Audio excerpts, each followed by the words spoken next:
Yo iba camino a la reunión sobre el testamento de mi esposo. Tan pronto como entré al coche, un indigente corrió y gritó: «Señora, no encienda el coche. Su hijo». Mi sangre se heló. Pero cuando llegué a la reunión y entré por la puerta trasera, mi hijo se desmayó al verme. Permíteme contarte desde el principio cómo descubrí que mi propio hijo quería matarme por dinero. Era una mañana gris de octubre cuando recibí la llamada del abogado. «Señora Olga, necesitamos hacer la lectura oficial del testamento de su esposo. Mañana a las 3 de la tarde». Mi corazón se encogió. Habían pasado apenas 2 semanas desde que enterramos a Eduardo, mi compañero de 40 años. Me levanté de mi silla favorita, esa donde solía sentarme a tejer mientras Eduardo leía el periódico. La casa se sentía enorme y silenciosa sin él. Caminé hacia el espejo del recibidor y me observé. 63 años, cabello gris recogido en un moño sencillo, vestido negro de lana que había comprado en una tienda de segunda mano hace 5 años. Parecía exactamente lo que era, una viuda de clase media, discreta y sin pretensiones. O al menos eso era lo que quería que todos pensaran. Eduardo siempre me decía: «Olga, mi amor, la gente subestima a las mujeres como tú. Esa es tu mayor fortaleza». Tenía razón. Durante décadas, mientras él construía su imperio de bienes raíces, yo me mantuve en las sombras, organizando cenas, sonriendo a sus socios, fingiendo que no entendía nada de negocios. Pero Eduardo me contaba todo. Cada inversión, cada propiedad, cada centavo de nuestros $50 millones. La mañana de la reunión me desperté temprano. Francisco, mi único hijo, había llamado la noche anterior. «Mamá, paso por ti mañana. No deberías manejar en tu estado emocional». Su voz sonaba extrañamente tierna, cosa que me puso alerta inmediatamente. Francisco nunca había sido cariñoso conmigo. Desde los 20 años solo aparecía cuando necesitaba dinero. Me vestí con cuidado, un vestido gris oscuro, zapatos negros cómodos, el collar de perlas falsas que Eduardo me había regalado en nuestro primer aniversario como broma. «Para que nadie sospeche que tienes las perlas reales en la caja fuerte», me había dicho guiñándome el ojo. Siempre fue un hombre inteligente. A las 2:30, Francisco llegó en su Mercedes nuevo. Lo observé desde la ventana mientras se bajaba. 42 años, traje caro, reloj dorado que costaba más que el sueldo anual de muchas personas. Patricia, su esposa, lo acompañaba. Ella llevaba un vestido rojo llamativo y tacones altísimos. Ambos tenían esa sonrisa falsa que conocía bien. «Mamá, te ves terrible. ¿Has estado comiendo bien?», fue lo primero que dijo Francisco al verme. Patricia me dio un abrazo superficial, cuidando de no arrugar su maquillaje perfecto. «Estoy bien, hijo. Solo cansada», respondí con voz débil. Había aprendido que cuando actuaba frágil, la gente bajaba la guardia. Durante el trayecto, Francisco manejó en silencio. Patricia no paraba de hablar sobre una casa nueva que había visto. «Es perfecta, Francisco. 6 habitaciones, piscina, jardín enorme. Solo cuesta $3 millones». Yo fingí dormitar en el asiento trasero, pero escuchaba cada palabra. Hablaban como si ya tuvieran el dinero asegurado. Cuando llegamos al edificio del abogado, Francisco se ofreció a buscar estacionamiento. «Mamá, bájate aquí. Te esperamos en la oficina». Era extraño. Francisco nunca se preocupaba por evitarme caminar. Pero obedecí, fingiendo que me costaba trabajo moverme. Fue entonces cuando apareció ese hombre. Al principio pensé que era un indigente más de los que siempre había cerca del centro. Ropas sucias, barba descuidada, gorra vieja. Pero cuando se acercó corriendo hacia mí, algo en sus ojos me hizo detenerme. «Señora. Señora Olga», gritó desesperado. «No se suba a ese coche. Su hijo manipuló los frenos. Quiere que tenga un accidente». El mundo se detuvo. Mi corazón empezó a latir tan fuerte que pensé que me daría un infarto ahí mismo. Miré al hombre a los ojos y vi algo que me tranquilizó. Verdad pura. «¿Quién eres tú?», le pregunté en voz baja, acercándome a él. «Soy Raúl, señora. Trabajé con su esposo durante 15 años como contador privado. Él me despidió hace 6 meses porque descubrí que Francisco estaba robando dinero de las cuentas de la empresa». Las piernas me temblaron. Raúl me sostuvo del brazo con gentileza. Señora, su esposo me pidió que la cuidara si algo le pasaba. Sabía que Francisco era peligroso. Mi mente empezó a procesar todo rápidamente. Eduardo había muerto de un infarto repentino mientras dormía. Los médicos dijeron que era normal a su edad, pero ahora me preguntaba si realmente había sido natural. ¿Cómo sabes lo de los frenos?, le pregunté, tratando de mantener la calma. La gente pasaba a nuestro lado sin prestarnos atención. Una ancla y un indigente conversando en la calle. Nada fuera de lo común. He estado vigilando a Francisco desde el funeral de don Eduardo. Anoche lo vi en el estacionamiento de su casa, debajo del Mercedes. Tengo fotos. Raúl sacó un teléfono viejo de su bolsillo. En la pantalla pude ver claramente a Francisco manipulando algo bajo el coche. La fecha y hora coincidían. Ayer a las 11 de la noche. Mi sangre se convirtió en hielo. Mi propio hijo había planeado matarme para quedarse con la herencia. Pero Francisco no sabía algo muy importante. Eduardo había cambiado su testamento 3 días antes de morir. Yo era la única que lo sabía, junto con Armando, nuestro abogado privado. Raúl, necesito que me hagas un favor, le dije, mi voz recuperando la firmeza que había perdido desde la muerte de Eduardo. Ve a esta dirección. Le entregué una tarjeta. Pregunta por Armando Herrera. Dile que Olga dice que es hora de ejecutar el Plan Aurora. Los ojos de Raúl se iluminaron. ¿Plan Aurora? Don Eduardo me mencionó ese nombre una vez. Exacto. Eduardo sabía que esto podía pasar. Armando tiene todo preparado. Le di $100 que llevaba en mi bolso. Cámbiate de ropa, afeítate, y en 2 horas presentate en el bufete como contador independiente. Necesitaremos testigos de lo que va a pasar. Raúl asintió y se alejó rápidamente. Yo me quedé parada en la acera, fingiendo estar confundida. Mi mente trabajaba a toda velocidad. Francisco creía que me había tendido la trampa perfecta. Su madre moriría en un accidente de tráfico justo antes de la lectura del testamento, dejándolo como único heredero. Pero mi hijo no era tan inteligente como creía. Saqué mi teléfono y marqué un número que sabía de memoria. ¿Armando? Soy Olga. Francisco intentó matarme hoy. Es hora de que él conozca las consecuencias de subestimar a su madre. ¿Estás bien, Olga? La voz del abogado sonaba preocupada. Armando había sido amigo de Eduardo desde la universidad. Era la única persona, además de mi esposo, que conocía mi verdadera personalidad. Estoy perfecta. Y lista para darle a Francisco el espectáculo de su vida. Colgué y caminé hacia la entrada del edificio. Sabía exactamente qué hacer. Subí al elevador y me dirigí a la oficina del abogado oficial, no a la de Armando. Francisco y Patricia ya estaban ahí, sentados con aire triunfal. Al verme entrar, Francisco se puso de pie con una sonrisa que no llegaba a sus ojos. Mamá, pensé que habías cambiado de opinión.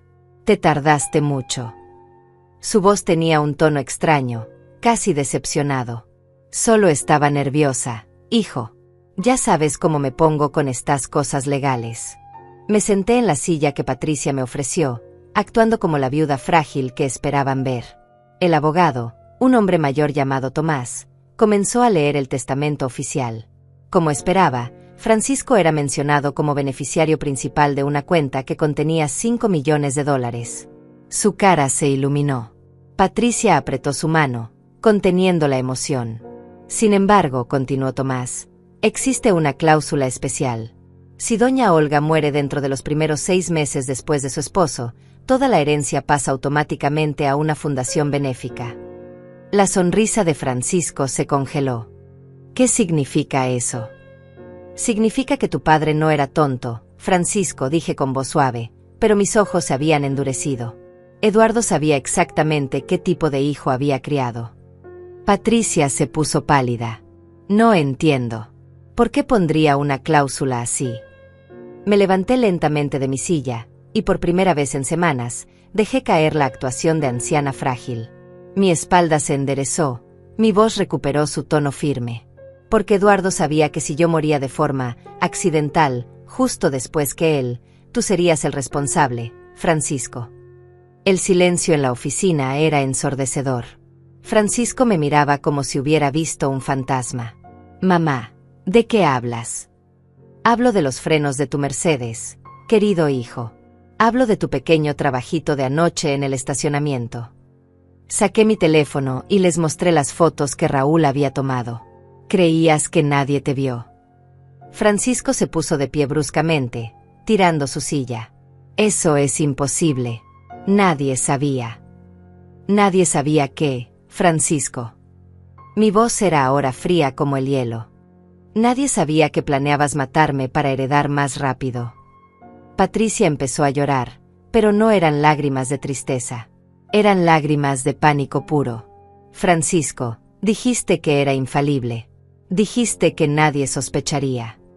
Cállate, le gritó Francisco, perdiendo completamente la compostura. Se dirigió hacia mí con furia en los ojos. ¿Sabes qué, mamá? Tienes razón. Quería que te murieras. Estoy cansado de esperar a que una vieja inútil como tú decida qué hacer con el dinero de papá. Tomás había presionado discretamente un botón bajo su escritorio. En segundos, 2 policías entraron a la oficina. Pero yo no había terminado mi espectáculo. Francisco, mi querido hijo, dije con una sonrisa que hubiera asustado al mismo diablo, hay algo más que no sabes sobre la herencia de tu padre. Francisco me miraba con una mezcla de odio y confusión que me resultaba casi divertida. Durante 42 años había subestimado a su madre, y ahora estaba a punto de pagar el precio de su arrogancia. ¿Qué más podría haber?, preguntó con voz temblorosa, mientras los policías se mantenían alerta pero sin intervenir aún. Tomás les había explicado que esto era parte de un procedimiento legal. Me acerqué a la ventana y miré hacia la calle. Desde el piso 12 podía ver el edificio donde Armando tenía su oficina. Sabía que en este momento él estaba preparando la segunda fase de nuestro plan. Eduardo siempre decía que la mejor venganza era aquella que el enemigo nunca veía venir. Francisco, ¿realmente creías que tu padre construyó un imperio de $50 millones siendo ingenuo? Me di la vuelta para enfrentarlo. ¿Pensabas que un hombre que empezó vendiendo casas usadas y terminó siendo dueño de medio distrito comercial de la ciudad no sabría proteger a su esposa de un hijo codicioso? Patricia había dejado de llorar y me observaba con una expresión extraña, como si acabara de darse cuenta de que no me conocía en absoluto. Durante años me había tratado como a una suegra insignificante, ignorándome en las cenas familiares, hablando de mí como si fuera invisible. Mamá, deja de hablar en acertijos y dime qué quieres decir. Francisco intentaba recuperar el control, pero su voz delataba su desesperación. Lo que quiero decir, querido hijo, es que el testamento que acabamos de leer es solo el aperitivo. Tomé mi bolso y saqué un sobresellado que había guardado ahí desde la mañana. Este es el verdadero testamento de Eduardo, el que hizo 3 días antes de morir. El silencio que siguió fue tan profundo que podía escuchar los latidos de mi propio corazón. Francisco y Patricia se miraron, y por primera vez vi miedo real en sus ojos. Eso es imposible, murmuró Francisco. Nosotros revisamos todos los documentos de papá después del funeral. Solo existe un testamento. Revisaron. Me reí, y el sonido llenó la oficina con una frialdad que hizo que hasta los policías se tensaran. Francisco, acabas de confesar que estuvieron hurgando en los documentos privados de tu padre. ¿Buscando qué exactamente? Patricia se levantó bruscamente. Francisco, no digas nada más. Esta mujer nos está tendiendo una trampa. Esta mujer, repetí, fingiendo estar ofendida. Patricia, querida nuera, acabas de llamar esta mujer a la persona que está a punto de decidir si tú y mi hijo terminan en la cárcel o simplemente arruinados para el resto de sus vidas. Tomás carraspeó suavemente. Señora Olga, ¿podría mostrarme ese documento? Le entregué el sobre al abogado. Mientras se lo abría y comenzaba a leer, observé las caras de Francisco y Patricia. Era fascinante ver cómo la codicia se transformaba en terror puro. Este testamento está debidamente notarizado y firmado, anunció Tomás después de revisar cada página. Señor Francisco, señora Patricia, me temo que las circunstancias han cambiado considerablemente. ¿Qué dice? Francisco casi gritó la pregunta. Tomás comenzó a leer. Yo, Eduardo Santana, En pleno uso de mis facultades mentales, declaro que si mi esposa Olga muere en circunstancias sospechosas dentro de un año después de mi fallecimiento, toda mi fortuna, incluyendo propiedades, cuentas bancarias, inversiones y negocios, pasará inmediatamente a la Fundación Aurora para Mujeres Vulnerables. Patricia se dejó caer en su silla como si hubiera recibido un golpe físico. No, no puede ser verdad. Pero hay más, continuó Tomás. En caso de que se demuestre que mi hijo Francisco o cualquier miembro de su familia haya intentado dañar a Olga de cualquier forma, serán automáticamente desheredados y enfrentarán cargos criminales con toda la fuerza de la ley. Francisco estaba ahora completamente pálido. Papá no podía saber. Él no sabía que yo. ¿Qué tú qué, Francisco? Mi voz cortó el aire como un cuchillo. ¿Qué habías estado robando de las cuentas de la empresa durante meses? ¿Qué presionaste a tu padre para que te diera dinero cuando él estaba enfermo? ¿Qué le dijiste que yo era una carga y que sería mejor si me internaban en un asilo? Las lágrimas comenzaron a rodar por las mejillas de Francisco, pero no eran lágrimas de arrepentimiento. Eran lágrimas de un hombre que acababa de darse cuenta de que había perdido todo. Eduardo lo sabía todo, hijo, continué, mi voz ahora suave pero implacable.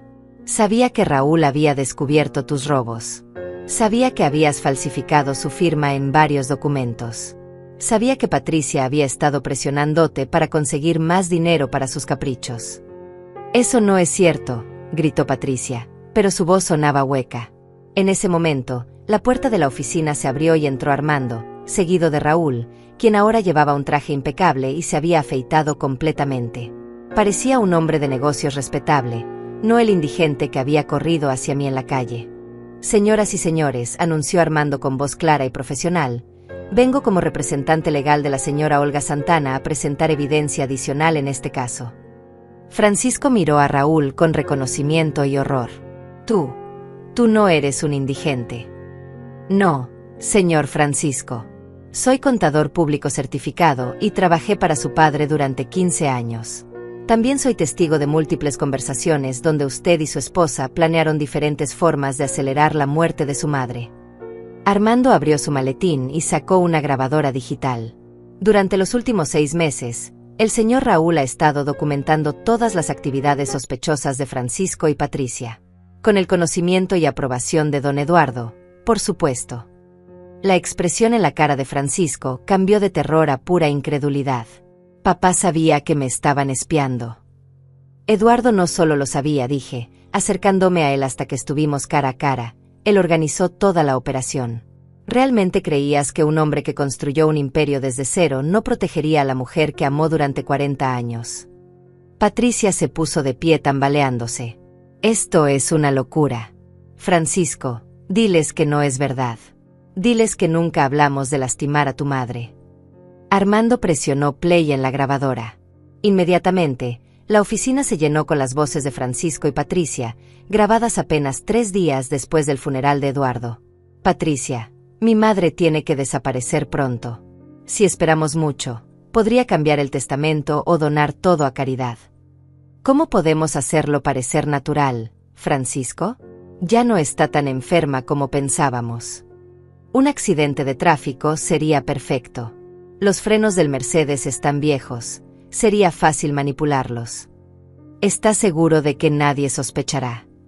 ¿Quién va a sospechar? Es solo una vieja que maneja mal. El silencio que siguió fue absolutamente mortal. Francisco y Patricia se miraron, ambos sabiendo que acababan de escuchar su propia condena. Oficiales, dijo Tomás dirigiéndose a los policías, creo que tienen suficiente evidencia para proceder con los arrestos. Pero yo levanté la mano. Esperen. Aún no he terminado con ellos. Los policías se detuvieron, esperando mi señal. Francisco y Patricia me miraban como si fuera el mismo demonio que había salido del infierno para reclamar sus almas. Y tal vez tenían razón. Durante 42 años había sido la madre comprensiva, la suegra silenciosa, la viuda sumisa. Pero esa mujer había muerto junto con Eduardo. La que estaba parada frente a ellos era alguien completamente diferente. Francisco, dije con voz pausada, disfrutando cada palabra, antes de que te lleven preso, quiero que sepas exactamente lo que has perdido por tu codicia. Me dirigí hacia el escritorio de Tomás y saqué de mi bolso una carpeta gruesa que había mantenido escondida hasta ese momento. La coloqué sobre la mesa con un golpe seco que resonó por toda la oficina. ¿Sabes cuánto dinero creías que ibas a heredar? 5 millones de dólares, ¿verdad? Ese era el número que habías calculado. Mi sonrisa se volvió más cruel. Pues permíteme ilustrarte sobre la verdadera fortuna de tu padre. Abrí la carpeta y comencé a sacar documentos uno por uno, colocándolos frente a Francisco como si estuviera jugando cartas. Propiedades comerciales en el centro, 28 millones de dólares. Coloqué el primer documento. Acciones en la Bolsa de Nueva York, 15 millones de dólares. Otro documento. Cuentas bancarias en 3 países diferentes, 12 millones de dólares. Más papeles. Inversiones en oro y metales preciosos, 8 millones de dólares. Los ojos de Francisco se hacían más grandes con cada número. Patricia había comenzado a hiperventilar. Pero eso no es todo, continué, disfrutando el espectáculo. Tu padre también era socio silencioso de 4 empresas que pensabas que no conocía. Valor total, 35 millones de dólares adicionales. Tomás silbó suavemente. Incluso él parecía impresionado por las cifras. En total, querido hijo, acabas de perder 98 millones de dólares por ser un idiota codicioso que intentó matar a su propia madre. Francisco se desplomó en su silla como si le hubieran dado un martillazo en la cabeza. 98 millones. Su voz era apenas un susurro. Eso es imposible, gritó Patricia, levantándose de un salto. Vivían como gente de clase media. Ese vestido que llevas puesto ni siquiera vale 100 dólares. Me reí con genuina diversión. Patricia, mi querida, no era tonta. ¿Realmente creías que la gente verdaderamente rica anda presumiendo su dinero? ¿Pensabas que íbamos a usar vestidos de diamantes y conducir carros dorados para que perezaíds como tú supieran exactamente cuánto teníamos? Me acerqué a ella hasta que estuvimos cara a cara. Eduardo y yo aprendimos hace mucho tiempo que la discreción es la mejor protección. Mientras tú gastabas dinero prestado en ropa cara y carros llamativos para impresionar a desconocidos, nosotros construíamos un imperio en silencio. Armando intervino, sacando más documentos de su maletín. Señora Patricia, también tengo aquí los registros de sus gastos de los últimos 2 años. 30,000 dólares en ropa, 15,000 en joyas, 20,000 en tratamientos de belleza, 40,000 en viajes. La miró con disgusto. Todo pagado con dinero que Francisco robaba de las cuentas de la empresa de su padre. Yo no sabía que estaba robando, mintió Patricia desesperadamente. Raúl sonrió y sacó su grabadora personal. Señora, tengo aquí una conversación de hace 3 meses donde usted le dice textualmente a Francisco: no me importa de dónde saques el dinero, pero necesito esos 50,000 dólares para el viaje a Europa antes de que tu padre se muera y perdamos el acceso a las cuentas. Patricia se tambaleó como si hubiera recibido una bofetada. Francisco la miraba con una expresión de traición absoluta. 50,000 dólares para un viaje. Francisco se puso de pie, dirigiendo su furia hacia su esposa.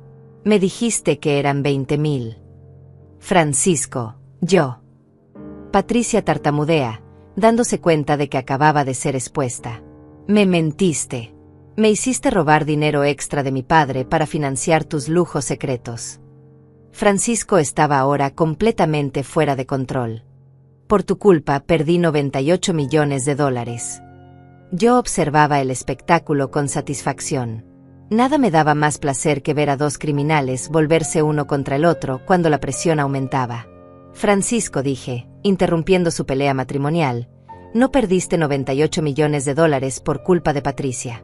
Los perdiste porque eres exactamente el tipo de hijo que Eduardo sabía que eras. Un hombre sin honor, sin valores y sin amor verdadero por su familia. Me dirigí hacia la ventana nuevamente, mirando la ciudad que Eduardo había ayudado a construir con sus inversiones y desarrollos. ¿Sabes qué es lo más triste de todo esto, Francisco? Tu padre te habría dejado todo voluntariamente si hubieras sido un hijo decente. Cada día después de tu última visita, Eduardo me decía: Olga, espero que Francisco madure antes de que sea demasiado tarde. Quiero dejarle todo, pero no puedo permitir que destruya todo lo que hemos construido. Me volteé para mirarlo a los ojos.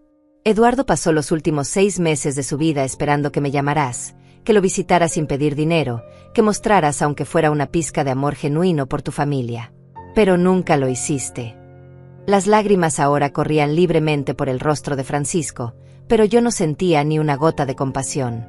En lugar de eso, continué inexorablemente, conspirabas con tu esposa sobre cuándo sería más conveniente que nos muriéramos para que pudieras heredar más rápido. Armando se aclaró la garganta. Señora Olga, hay una cosa más que debemos revelar antes de que los oficiales se lleven a los acusados.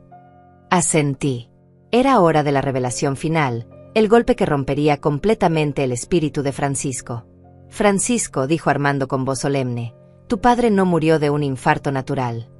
El silencio que siguió fue tan completo que podía escuchar el tráfico de la calle 12 pisos abajo. ¿Qué quieres decir? Francisco parecía estar perdiendo la capacidad de formar palabras coherentes. Lo que quiero decir, explicó Armando, es que tu padre sabía que su corazón estaba fallando.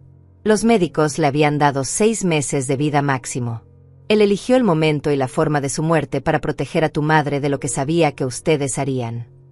Patricia se aferró al respaldo de una silla para no caerse. ¿Estás diciendo que Eduardo se suicidó? Estoy diciendo que Eduardo eligió morir con dignidad en sus propios términos, en lugar de sufrir una muerte lenta mientras ustedes esperaban como buitres, respondió Armando fríamente. Francisco se puso de pie tambaleándose. Eso es mentira. Mi padre nunca haría algo así. Tu padre hizo exactamente lo que cualquier hombre honorable habría hecho, intervine yo. Protegió a su esposa y se aseguró de que su fortuna fuera a personas que la merecían, no a criminales que planeaban asesinatos. Saqué la última carta de mi manga, una carta manuscrita de Eduardo, dirigida a Francisco. Tu padre te dejó esto, dije, extendiéndole la carta. Las últimas palabras que tendrás de él. Con manos temblorosas, Francisco tomó la carta y comenzó a leer en voz alta. Francisco, si estás leyendo esto, significa que has demostrado ser exactamente el hijo que temía que fueras. He muerto sabiendo que intentarías lastimar a tu madre por dinero. No hay dolor más grande para un padre que darse cuenta de que fracasó completamente en enseñarle valores a su hijo. Que Dios perdone tus pecados, porque yo no puedo. Eduardo. Francisco dejó caer la carta como si quemara. Se desplomó de rodillas en el suelo de la oficina, finalmente comprendiendo la magnitud completa de lo que había perdido. Oficiales, dije dirigiéndome a los policías, ahora sí pueden llevárselos. Mientras los policías se acercaban a Francisco y Patricia para arrestarlos, yo sentí una satisfacción profunda corriendo por mis venas. Durante décadas había fingido ser invisible, había permitido que me subestimaran, había aguantado humillaciones en silencio. Pero ese momento, viendo a mi hijo de rodillas mientras comprendía la magnitud de su traición, valía cada segundo de actuación. Esperen, dije alzando la mano una vez más. Los oficiales se detuvieron, claramente confundidos por mis constantes interrupciones. Antes de que se los lleven, hay algo que Francisco y Patricia merecen saber. Me acerqué a mi hijo, que seguía arrodillado en el suelo, sosteniendo la carta de su padre con manos temblorosas. Su rostro era una máscara de devastación absoluta. Francisco, levántate, le ordené con voz firme. Quiero que me mires a los ojos cuando te diga lo que realmente pienso de ti. Lentamente, Francisco se puso de pie. Sus ojos estaban rojos e hinchados, pero podía ver que detrás de las lágrimas había una chispa de ira. Todavía no había aceptado completamente su derrota. Durante 42 años, comencé, mi voz llenando cada rincón de la oficina, me preguntaba dónde había fallado como madre. Me preguntaba qué había hecho mal para criar a un hijo que solo me veía como un obstáculo hacia el dinero. Patricia intentó interrumpir. Señora Olga, usted no entiende la presión financiera que hemos estado. Silencio. Mi grito fue tan feroz que Patricia retrocedió como si hubiera sido abofeteada. No me hables de presión financiera, niña mimada. Yo crecí en una casa donde teníamos que elegir entre comprar comida o pagar la electricidad. Eduardo y yo construimos nuestra fortuna trabajando 16 horas al día durante 30 años. Me dirigí hacia Patricia, quien ahora temblaba visiblemente. Tú, en cambio, has vivido como una parásita desde el día que conociste a mi hijo. Gastando dinero que no era tuyo, comprando cosas que no necesitabas, presionando a Francisco para que me robara para financiar tu estilo de vida patético. Pero mamá, Francisco encontró su voz. aunque sonaba quebrada. Nosotros nunca te faltamos el respeto directamente. Nunca te dijimos cosas horribles en tu cara. Mi risa fue tan fría que hasta Armando se estremeció. ¿No me faltaron el respeto directamente? Francisco, ¿realmente crees que soy tan estúpida? Caminé hacia mi bolso y saqué otra grabadora, esta más pequeña que la de Raúl. Esta grabadora ha estado en mi bolso durante cada visita familiar de los últimos 2 años. Cada cena de Navidad, cada cumpleaños, cada ocasión en la que ustedes creían que estaba en la cocina o en el baño. El color desapareció completamente del rostro de Francisco. Patricia se aferró a su brazo como si fuera un salvavidas en un mar tormentoso. ¿Quieren escuchar lo que realmente piensan de mí? Presioné play, y la oficina se llenó con las voces de Francisco y Patricia durante la última cena de Navidad.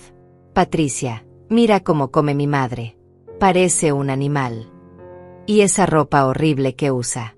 Me da vergüenza que la gente sepa que es mi suegra. Lo peor es cuando cuenta sus historias aburridas de cuando era joven. Quiero decirle que se calle, pero necesitamos mantenerla contenta hasta que papá muera. Francisco, ¿crees que si le ponemos algo en su comida podríamos acelerar las cosas? Algo que parezca natural.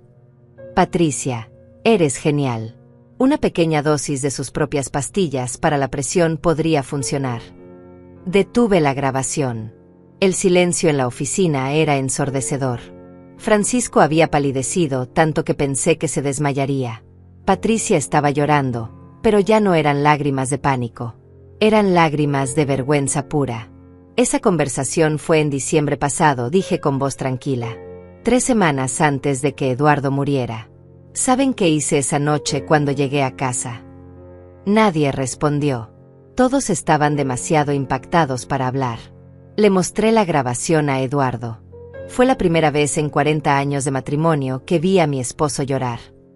Mi voz se quebró ligeramente, pero me recompuse rápidamente. Eduardo lloró durante horas, no por él, sino por mí, porque se dio cuenta de que había fallado en protegerme del monstruo que había criado. Francisco intentó acercarse a mí. Mamá, yo no quise decir. No te atrevas. Le grité con una furia que había estado conteniendo durante años. No te atrevas a decirme que no querías decir esas cosas. Las dijiste. Las pensaste. Y además conspiraron para envenenarme. Tomás intervino suavemente. Señora Olga, está diciendo que planearon envenenarla. No solo lo planearon, respondí, recuperando mi compostura, lo intentaron. Raúl, muéstrales los resultados del laboratorio. Raúl sacó de su maletín una carpeta médica. Durante los últimos 4 meses, doña Olga ha estado sintiendo mareos y náuseas después de cada visita familiar. Por orden de don Eduardo, llevamos muestras de su sangre para análisis. Abrió la carpeta y leyó. Los resultados muestran niveles consistentemente elevados de digitalis, un componente de los medicamentos para la presión arterial. Los niveles eran lo suficientemente altos para causar síntomas, pero no lo suficiente para ser letales inmediatamente. Patricia se desplomó en su silla, finalmente comprendiendo que habían sido descubiertos en cada paso de su plan. ¿Lo ven? Continué, dirigiéndome ahora a todos en la habitación. No solo planeaban matarme con un accidente de coche. Durante meses estuvieron envenenándome lentamente, esperando que pareciera que mi corazón había fallado naturalmente, como el de Eduardo. Francisco negó con la cabeza desesperadamente. No, no, no. Eso no es verdad. Yo nunca pondría veneno en tu comida. Pero Patricia sí. Armando abrió otra carpeta. Tenemos video de la cámara oculta que instalamos en la cocina de doña Olga.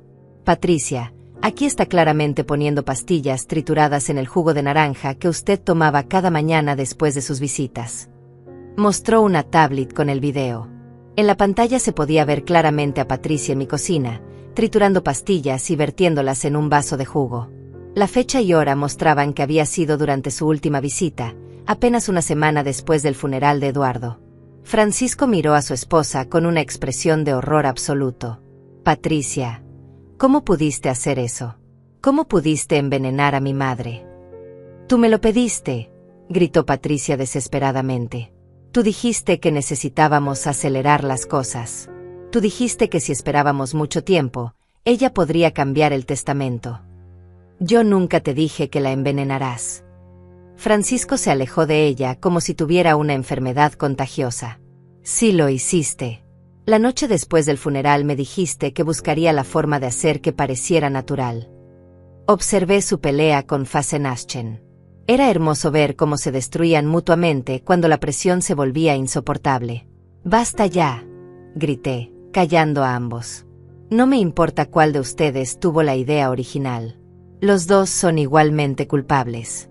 Los dos conspiraron para asesinarme. Los dos fallaron miserablemente». Me dirigí hacia la ventana una última vez, observando la ciudad que pronto sería muy diferente para mí. «Francisco, Patricia», dije sin voltearme, «quiero que sepan algo más antes de que se los lleven a la cárcel. El dinero que han perdido, los 98 millones de dólares, no va a desaparecer». Me di la vuelta para enfrentarlos. «Va a ir a la Fundación Aurora, como Eduardo planeó. Pero yo voy a dirigir esa fundación personalmente».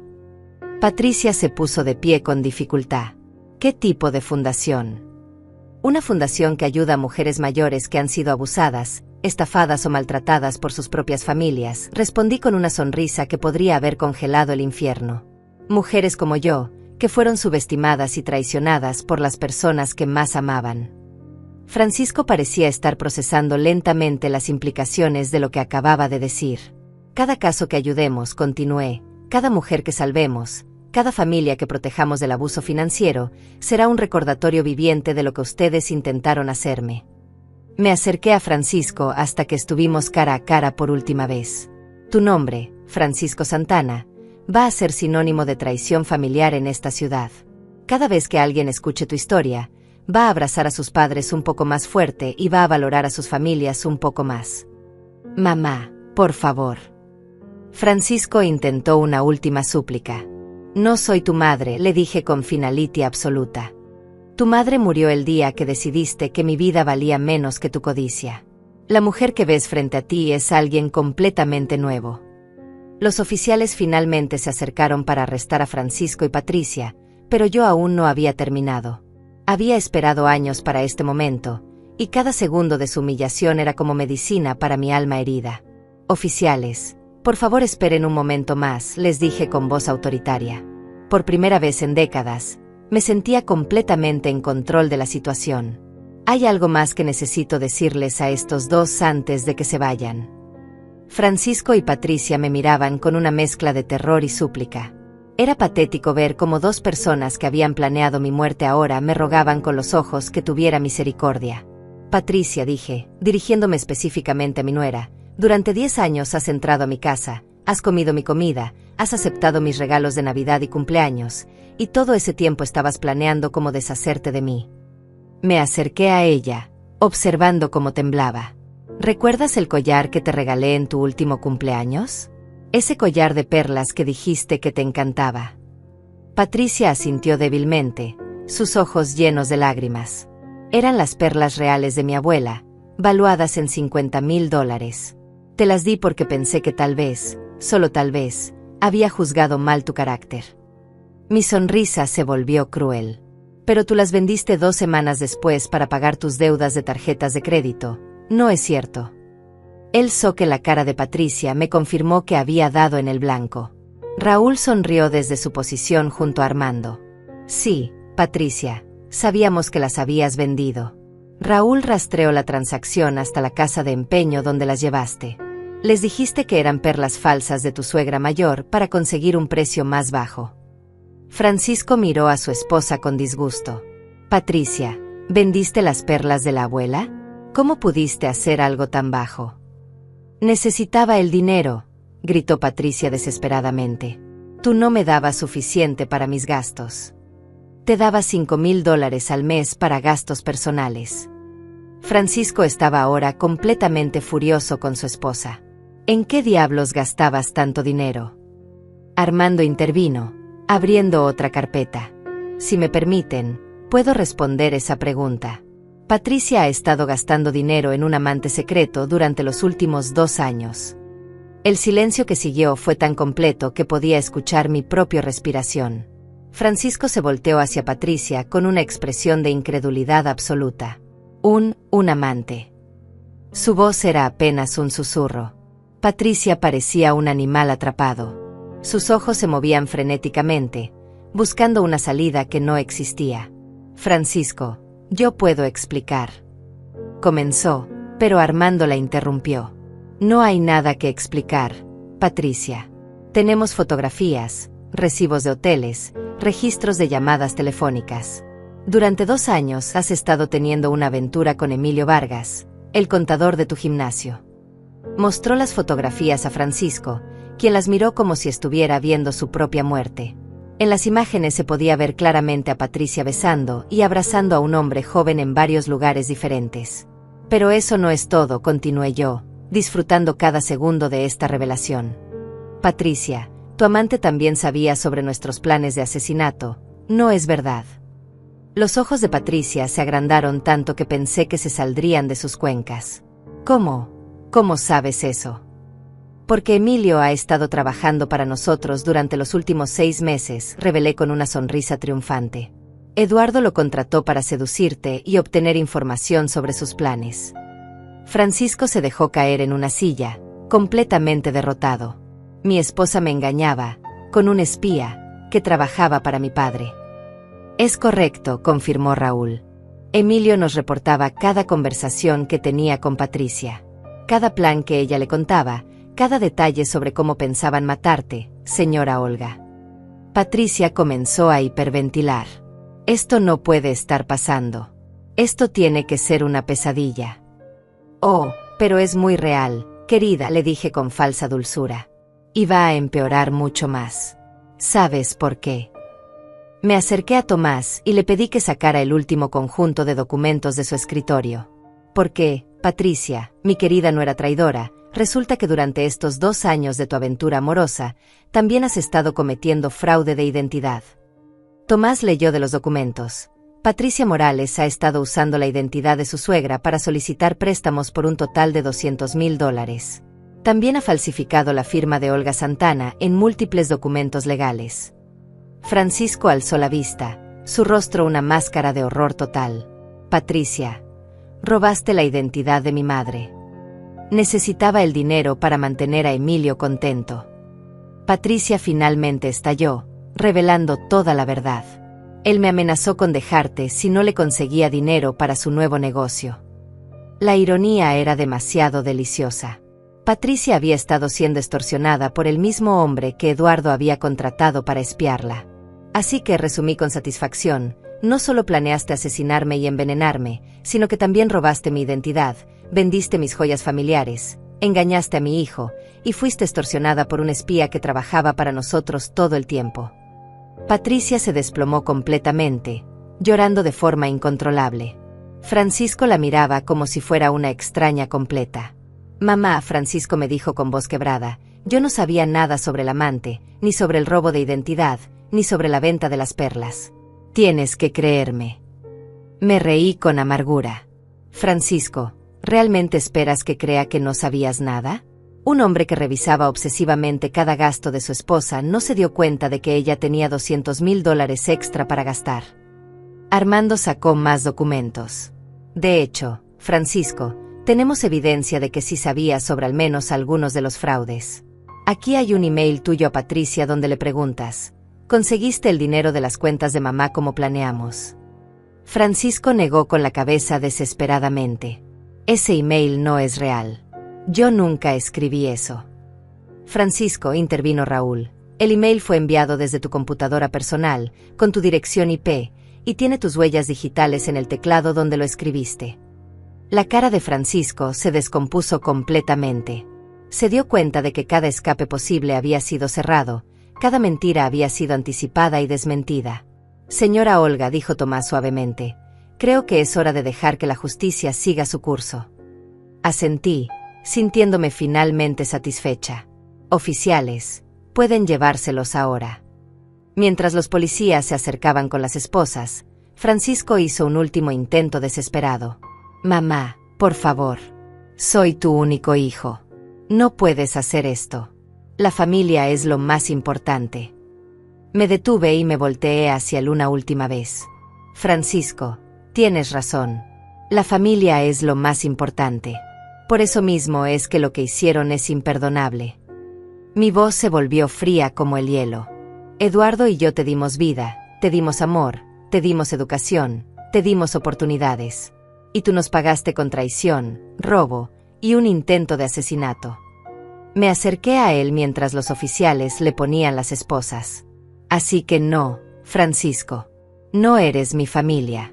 Mi familia murió cuando decidiste que mi vida valía menos que el dinero. Patricia también estaba siendo arrestada, llorando y gritando sobre su inocencia, pero nadie le prestaba atención. Una cosa más, les dije mientras los oficiales los llevaban hacia la puerta. Quiero que sepan que van a ser famosos. Ambos se detuvieron y me miraron con confusión. La Fundación Aurora va a usar su caso como ejemplo en todas nuestras campañas de concienciación. Su historia va a ser contada en conferencias, documentales y artículos de periódico como el ejemplo perfecto de cómo los hijos codiciosos traicionan a sus padres mayores. Los ojos de Francisco se llenaron de una nueva clase de horror. No, mamá, por favor, no hagas eso. Nuestro nombre, nuestra reputación. Su reputación, lo corregí, ya no existe. Y van a pasar el resto de sus vidas sabiendo que cada persona en esta ciudad conoce exactamente qué tipo de monstruos son. Mientras los oficiales finalmente se los llevaban, Francisco gritó una última vez. «Te arrepentirás de esto. Soy tu sangre». «No», respondí con voz firme y final. «Mi sangre murió hace mucho tiempo. Lo que se están llevando son solo dos criminales que cometieron el error de subestimar a la mujer equivocada». El silencio que siguió después de que se llevaran a Francisco y Patricia era casi sagrado. Por primera vez en meses, podía respirar libremente. El peso de la traición, de la amenaza constante, de la actuación diaria había desaparecido de mis hombros como una carga que finalmente había sido liberada. Armando, Raúl y Tomás me observaban con una mezcla de admiración y respeto que nunca antes había visto en los ojos de nadie. Durante décadas había sido invisible, subestimada, ignorada. Pero en esta oficina, en este momento, finalmente era vista como lo que realmente era, una mujer inteligente, fuerte y absolutamente implacable cuando era necesario. Señora Olga, dijo Tomás con voz suave, en 30 años de ejercer como abogado, nunca había visto una planificación tan meticulosa para exponer criminales familiares. Me acerqué a la ventana y miré hacia la calle donde Francisco y Patricia acababan de ser metidos en los coches de la policía. Una parte muy pequeña de mí, la parte que todavía recordaba amamantar a Francisco cuando era bebé, sintió una punzada de dolor. Pero esa parte fue rápidamente silenciada por la memoria de todas sus traiciones. Eduardo y yo sabíamos que este día llegaría, dije sin voltearme.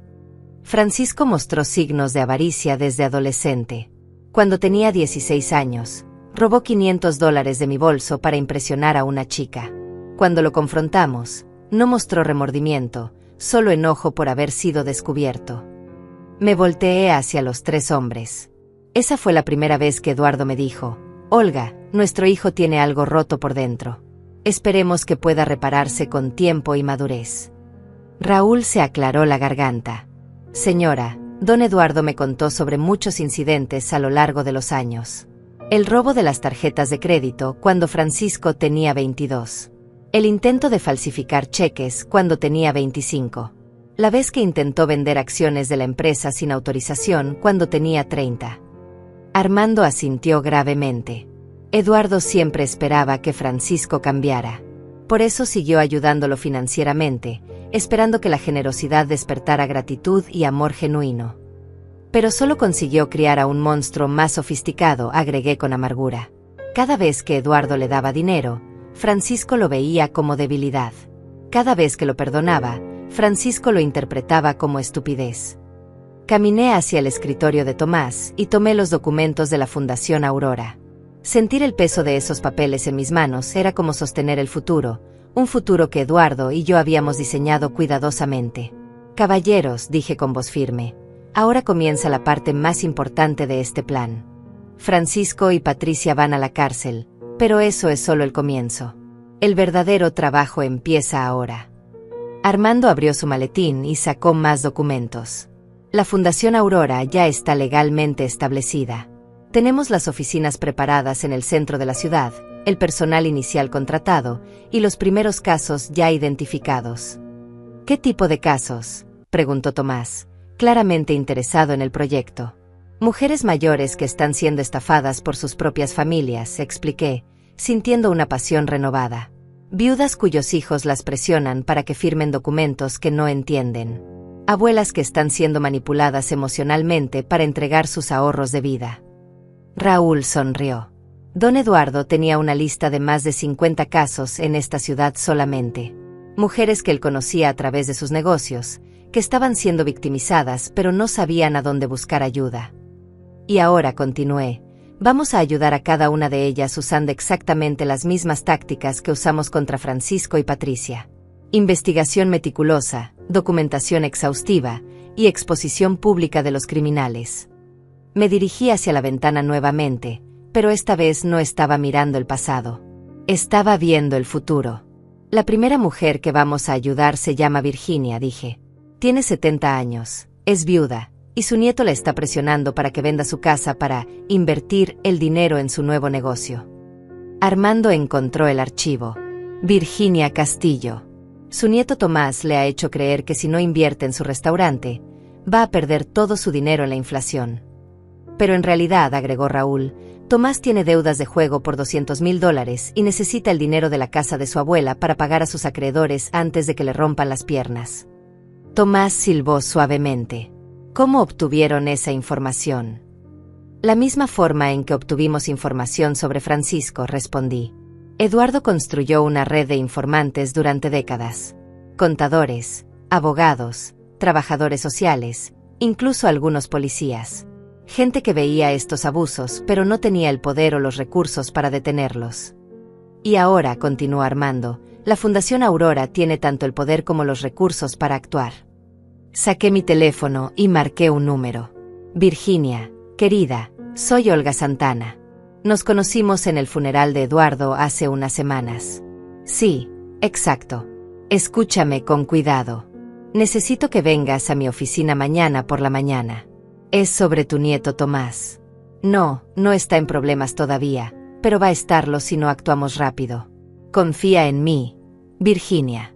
Acabo de salvar mi propia vida de mi propio hijo. Puedo salvarte de tu nieto. Colgué el teléfono y vi que los 3 hombres me miraban con admiración renovada. Así es como va a funcionar, expliqué. Vamos a acercarnos a cada víctima antes de que sea demasiado tarde. Les vamos a mostrar exactamente lo que sus familiares están planeando, igual que Raúl me mostró lo que Francisco había hecho con mi coche. ¿Y si no nos creen?, preguntó Tomás. Les mostraremos evidencia irrefutable, igual que hicimos aquí hoy. Señalé hacia las grabadoras y cámaras que habíamos usado. Eduardo invirtió millones de dólares en equipo de vigilancia de nivel profesional. Tenemos la capacidad de documentar cada crimen, cada conversación, cada plan. Raúl asintió entusiasmadamente. Y una vez que tenemos la evidencia, exponemos a los criminales públicamente. No solo van a la cárcel, su reputación queda destruida para siempre. Exactamente, confirmé. Porque el miedo a la humillación pública es a menudo más efectivo que el miedo a la cárcel. Francisco y Patricia no solo van a ser encarcelados, van a ser ejemplos vivientes de lo que les pasa a las personas que traicionan a su familia. Armando cerró su maletín con satisfacción. Eduardo estaría orgulloso de ver cómo está tomando forma su visión, señora Olga. Por primera vez en meses, sonreí con genuina felicidad. Eduardo está viendo esto, Armando. Estoy segura de eso. Me dirigí hacia la salida de la oficina, pero me detuve en la puerta y me volteé hacia los 3 hombres que habían hecho posible mi venganza. Caballeros, lo que hicimos hoy no fue solo justicia para mí. Fue el primer paso hacia la creación de algo mucho más grande. La Fundación Aurora va a cambiar la forma en que esta ciudad trata a las personas mayores. ¿Qué quiere decir?, preguntó Tomás. Quiero decir que vamos a crear un sistema donde los Francisco y Patricia del mundo sepan que hay consecuencias reales por victimizar a los ancianos. Un sistema donde las abuelas como Virginia tengan defensores poderosos que pelearán por ellas. Salí de la oficina con la cabeza en alto, sintiendo por primera vez en años que tenía un propósito verdadero. Francisco había creído que matándome obtendría 98 millones de dólares para malgastar en sus caprichos. En lugar de eso, había desatado una fuerza que protegería a miles de personas mayores por generaciones. Mientras caminaba hacia el elevador, mi teléfono sonó. Era un mensaje de texto de un número desconocido. Señora Santana, soy Sandra López. Escuché lo que pasó hoy con su hijo. Mi nuera está tratando de hacerme firmar documentos para quitarme mi casa. ¿Puede ayudarme? Sonreí y escribí de vuelta. Sandra, ven a mi oficina mañana a las 10. Vamos a asegurarnos de que tu nuera aprenda la misma lección que aprendieron mi hijo y su esposa. El trabajo de Eduardo continuaba. Y esta vez, yo estaba lista para la batalla. 3 meses habían pasado desde el arresto de Francisco y Patricia, y mi vida había cambiado de formas que nunca hubiera imaginado. La oficina de la Fundación Aurora se había convertido en mi segundo hogar, un lugar donde cada día traía nuevas historias de traición familiar, pero también nuevas oportunidades de justicia. Esa mañana de enero estaba revisando los casos más recientes cuando Armando entró a mi oficina con una expresión grave en el rostro. Olga, tenemos noticias sobre Francisco y Patricia, dijo, cerrando la puerta tras él. ¿Ya salieron bajo fianza? Pregunté sin levantar la vista de los documentos que estaba estudiando. Había estado esperando esta noticia. No exactamente. Armando se sentó frente a mi escritorio. Patricia intentó hacer un trato con la fiscalía. Está dispuesta a testificar contra Francisco a cambio de una sentencia reducida. Levanté la vista, intrigada. ¿Y qué información nueva tiene Patricia que podría interesar a los fiscales? Aparentemente, Francisco ha estado involucrado en estafas de ancianos durante años, no solo contigo. Patricia tiene evidencia de al menos 12 casos diferentes donde Francisco convenció a personas mayores de invertir en negocios falsos. Una sonrisa fría se formó en mis labios. Por supuesto que sí. Mi hijo nunca pudo limitarse a una sola víctima. Armando abrió una carpeta. Según Patricia, Francisco usaba su apellido y la reputación de Eduardo para ganar la confianza de viudas adineradas. Les prometía retornos imposibles en inversiones inmobiliarias que nunca existieron. ¿Cuánto dinero robó en total?, pregunté, aunque parte de mí ya no quería saber la respuesta. Cerca de 3 millones de dólares en los últimos 5 años, respondió Armando gravemente. 12 familias perdieron los ahorros de toda su vida por confiar en tu hijo. Me levanté de mi silla y caminé hacia la ventana que daba a la plaza principal de la ciudad. Abajo podía ver a personas mayores caminando, alimentando palomas, sentadas en bancas disfrutando del sol invernal. Cada uno de ellos podría haber sido una víctima de Francisco. ¿Sabes qué es lo más irónico de todo esto, Armando?, dije sin voltearme. Francisco robó 3 millones de dólares de desconocidos a lo largo de 5 años, pero estaba dispuesto a matarme por 98 millones que creía que heredaría instantáneamente. La avaricia nunca tiene lógica, respondió Armando. Solo tiene sed. En ese momento, Raúl entró a la oficina con una tablet en las manos y una expresión de satisfacción en el rostro. Señora Olga, tiene que ver esto, dijo, mostrándome la pantalla. Acaba de salir en las noticias. En la pantalla aparecía un reportero parado frente al juzgado. El titular decía: hijo planea asesinar a madre viuda por herencia multimillonaria, caso impacta a la comunidad. Francisco Santana, de 42 años, fue sentenciado hoy a 25 años de prisión por conspiración para cometer asesinato, fraude de ancianos y múltiples cargos de estafa, leía el reportero. Su esposa, Patricia Morales, recibió 15 años tras cooperar con la fiscalía. 25 años, repetí con satisfacción. Francisco tenía 42 cuando fue arrestado. Tendrá 67 cuando salga de prisión. Si es que sale. Pero eso no es todo, continuó Raúl, cambiando a otra página. Mire esto. La siguiente noticia mostraba fotos de varias familias. El titular decía: Fundación Aurora ayuda a víctimas de estafador sentenciado, 12 familias recuperan sus ahorros perdidos. Mi corazón se llenó de orgullo. Durante estos 3 meses, la Fundación Aurora había trabajado incansablemente no solo para exponer a Francisco, sino para recuperar el dinero que había robado de sus otras víctimas. ¿Cómo lo lograron?, pregunté, aunque ya sospechaba la respuesta. Eduardo había estado siguiendo las actividades sospechosas de Francisco durante años, explicó Armando. Tenía documentación completa de cada transacción falsa, cada cuenta bancaria secreta, cada propiedad comprada con dinero robado. Y ahora, agregó Raúl, todas esas propiedades están siendo vendidas y el dinero devuelto a las familias que Francisco estafó. Me senté nuevamente en mi escritorio, sintiendo una mezcla de satisfacción y tristeza. Satisfacción por la justicia lograda, tristeza por confirmar que el hijo que había criado era incluso más monstruoso de lo que había imaginado. Hay algo más, dijo Armando suavemente. Una de las víctimas de Francisco quiere conocerte personalmente. ¿Quién es? Se llama Iris Delgado. Tiene 80 años, es viuda, y Francisco le robó los $200,000 que tenía ahorrados para el tratamiento médico de su nieta enferma. Mi estómago se contrajo. ¿Y la nieta? Murió hace 6 meses porque no pudieron pagar el tratamiento experimental que necesitaba, respondió Armando con voz pesada. El silencio que siguió fue ensordecedor. Francisco no solo había robado dinero, había robado vidas. Había causado la muerte de una niña inocente por su codicia insaciable. Quiero conocer a Iris, dije finalmente. Hoy mismo. Ya está en camino, respondió Raúl. Debería llegar en cualquier momento. Como si hubiera sido invocada, la secretaria tocó la puerta y anunció que la señora Delgado había llegado. Iris Delgado era una mujer pequeña con cabello blanco como la nieve y ojos que habían llorado demasiado. Cuando entró a mi oficina, pude ver inmediatamente el peso del dolor que cargaba en sus hombros encorvados. Señora Santana, dijo con voz temblorosa, gracias por recibirme. Me levanté y la abracé, algo que rara vez hacía con desconocidos. Pero Iris no era una desconocida, era una compañera de sufrimiento, unida a mí por las acciones de mi hijo. Iris, querida, siéntate por favor. ¿Quieres un café, un té? Solo agua, por favor, respondió, sentándose con cuidado en la silla frente a mi escritorio. Le serví agua y me senté frente a ella, preparándome para escuchar una historia que sabía que me rompería el corazón. Mi nieta Sofía tenía leucemia, comenzó Iris, su voz apenas audible. Los médicos dijeron que había un tratamiento nuevo en Estados Unidos que podría salvarla, pero costaba $200,000.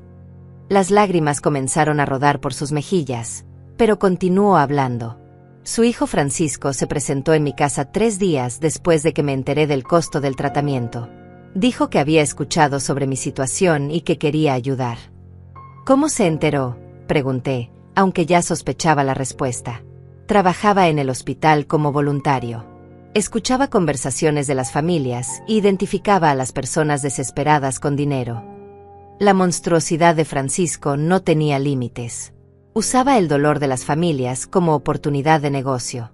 Me prometió que si le daba mis ahorros, él los triplicaría en 6 meses con una inversión inmobiliaria segura. Dijo que conocía desarrolladores que necesitaban inversores privados para un proyecto garantizado. Iris sacó un pañuelo y se secó las lágrimas antes de continuar. Le di todo mi dinero. $200,000 que había ahorrado durante 30 años trabajando como maestra. Francisco me daba reportes mensuales, diciéndome que todo iba bien, que pronto tendría suficiente dinero no solo para el tratamiento de Sofía, sino para sus gastos futuros. Pero el dinero nunca existió, terminé por ella. Nunca existió, confirmó Iris, su voz quebrándose completamente. Después de 6 meses, cuando fui a retirar el dinero para el tratamiento, Francisco desapareció. Su teléfono estaba desconectado, su oficina cerrada, y mi dinero había desaparecido. ¿Y Sofía? Murió 2 meses después. Los doctores dijeron que si hubiéramos comenzado el tratamiento cuando el dinero estaba disponible, habría tenido 90% de probabilidades de sobrevivir. No pude contener mis propias lágrimas. Mi hijo no solo era un ladrón, era un asesino. Había matado a una niña inocente con su avaricia. Iris, dije, tomando sus manos entre las mías, te juro por la memoria de mi esposo Eduardo que Francisco pagará por lo que le hizo a tu nieta. Ya está pagando, respondió Iris suavemente. 25 años en prisión. Pero eso no me devuelve a Sofía. No, admití, pero sí puede evitar que otras abuelas pierdan a sus nietas por culpa de monstruos como mi hijo. Iris y yo pasamos las siguientes 2 horas hablando sobre Sofía, sobre los sueños que nunca se cumplieron, sobre el futuro que Francisco había robado no solo de una niña, sino de toda una familia. Cuando finalmente se fue, Prometiéndome que regresaría para ayudar con otros casos de la fundación, me quedé sola en mi oficina, enfrentando el peso completo de lo que mi hijo había hecho. Pero también enfrentando el poder de lo que yo podía hacer ahora. Esa noche, decidí ir al cementerio donde Eduardo estaba enterrado. Era la primera vez que lo visitaba desde el arresto de Francisco. Durante meses había evitado ir, sintiendo que no podía enfrentar su tumba hasta que la justicia hubiera sido servida. El cementerio estaba silencioso bajo la luz de la luna. Caminé lentamente hasta la lápida de granito negro donde estaba grabado: Eduardo Santana, esposo devoto, visionario, protector.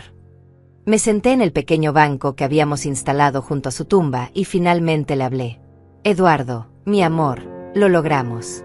Francisco está en prisión, Patricia también. La Fundación Aurora está funcionando exactamente como lo planeaste. Mi voz se quebró ligeramente. Pero también descubrimos que nuestro hijo era mucho peor de lo que pensábamos. El viento sopló suavemente entre los árboles, y por un momento casi pude imaginar que Eduardo me estaba escuchando. Una niña murió por culpa de él, Eduardo.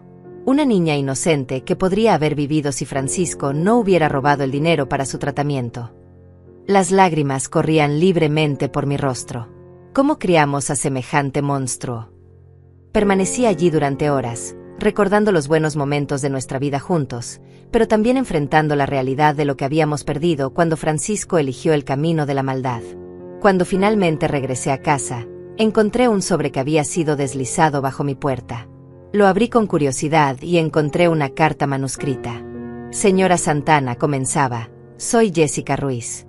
Soy periodista del periódico local y he estado siguiendo el caso de su hijo y la Fundación Aurora.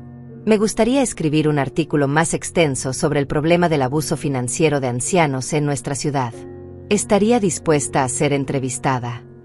Sonreí. Era exactamente lo que necesitábamos.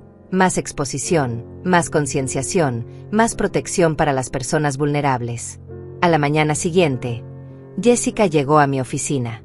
Era una mujer joven, tal vez de 30 años, con ojos inteligentes y una libreta llena de preguntas. Señora Santana, comenzó, su historia ha impactado a toda la comunidad. Pero me gustaría entender cómo una madre puede llegar al punto de enviar a su propio hijo a prisión. Jessica, respondí, acomodándome en mi silla. Esa es la pregunta equivocada. La pregunta correcta es, ¿cómo un hijo puede llegar al punto de intentar matar a su propia madre? Jessica tomó notas rápidamente. Explíqueme la diferencia. La diferencia es que yo no envié a Francisco a prisión. Francisco se envió a sí mismo a prisión con sus decisiones. Yo simplemente me rehusé a ser su víctima. Durante la siguiente hora, le conté toda la historia, los años de robos menores, la escalada hacia crímenes más serios, el plan de asesinato y finalmente el descubrimiento de sus otras víctimas. ¿Se arrepiente de algo?, preguntó Jessica. Me arrepiento de una sola cosa, respondí sin dudar. Me arrepiento de no haber actuado más pronto. Si hubiera expuesto a Francisco años atrás, Sofía Delgado estaría viva hoy. Jessica dejó de escribir y me miró directamente a los ojos. Esa es una carga muy pesada de llevar.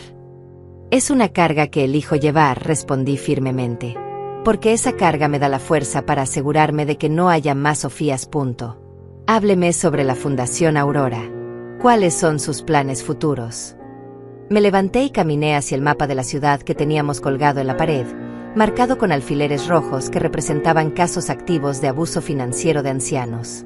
Jessica, en solo 3 meses hemos identificado más de 200 casos de abuso financiero de ancianos en nuestra ciudad. 200 familias donde los hijos, nietos, cuidadores o supuestos amigos están robando o manipulando a personas mayores. Jessica siguió mi mirada hacia el mapa. ¿200 casos? En una sola ciudad. Y esos son solo los que hemos descubierto hasta ahora, confirmé. El problema es mucho más grande de lo que la gente se imagina. ¿Cuál es la solución? Educación, investigación y consecuencias reales, respondí, regresando a mi escritorio. Estamos creando un programa que entrena a trabajadores sociales, abogados y policías para identificar signos de abuso financiero. También estamos estableciendo una línea telefónica donde las personas mayores pueden reportar sospechas sin miedo. ¿Y las consecuencias? Mi sonrisa se volvió fría. Las consecuencias son exactamente lo que Francisco y Patricia están experimentando ahora. Prisión, ruina financiera y humillación pública que durará el resto de sus vidas. Jessica continuó tomando notas. ¿Has sabido algo de Francisco desde su sentencia? Francisco me ha enviado 3 cartas desde la prisión, respondí, abriendo un cajón de mi escritorio. La primera rogando perdón, la segunda culpándome por arruinar su vida, y la tercera amenazándome con vengarse cuando salga. Las amenazas le preocupan. Me reí con genuina diversión. Jessica, Francisco tiene 42 años y acaba de recibir una sentencia de 25 años. Si sobrevive a la prisión, saldrá cuando tenga 67 años, sin dinero, sin reputación, y enfrentando a una madre de 90 años que ha tenido 25 años adicionales para perfeccionar sus habilidades de investigación y exposición. Así que no le tiene miedo. Le tengo lástima, respondí honestamente. Lástima porque eligió desperdiciar una vida que podría haber sido extraordinaria.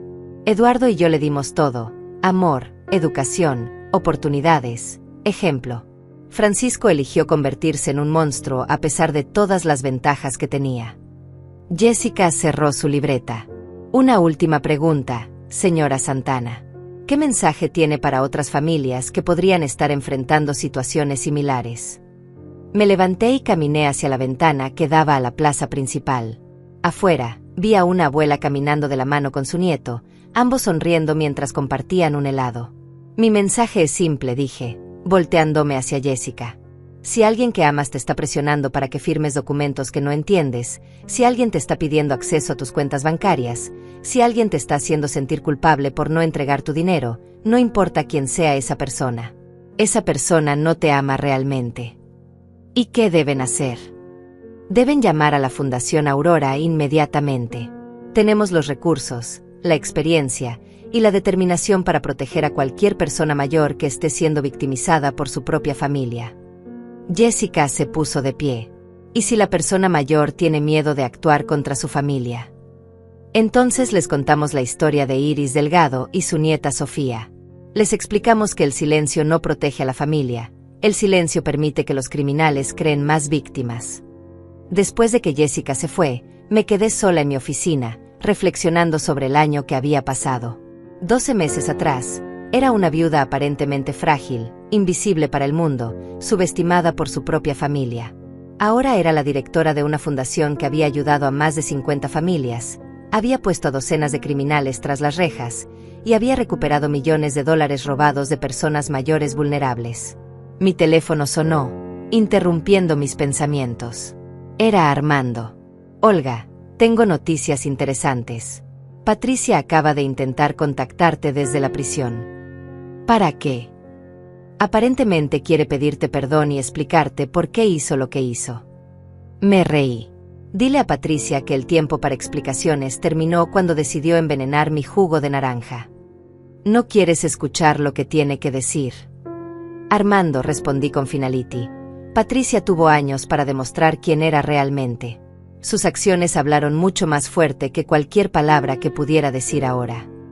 Esa noche, mientras revisaba los casos nuevos que habían llegado durante el día, encontré una nota que me hizo sonreír. Era de Virginia, la primera mujer que habíamos ayudado después de mi caso. Querida Olga, decía, mi nieto Tomás fue sentenciado hoy a 5 años de prisión por intento de fraude. Más importante aún, he decidido donar la mitad de mi casa a la Fundación Aurora para ayudar a otras abuelas como yo. Gracias por salvar no solo mi dinero, sino mi dignidad. Me recosté en mi silla y sonreí. Eduardo había tenido razón desde el principio. La gente subestimaba a las mujeres como yo, y esa era exactamente nuestra mayor fortaleza. Francisco había planeado matarme por $98 millones. En lugar de eso, había desatado una fuerza que protegería a miles de personas y continuaría el trabajo mucho después de que yo ya no estuviera aquí. Mientras apagaba las luces de la oficina, miré una última vez el mapa lleno de alfileres.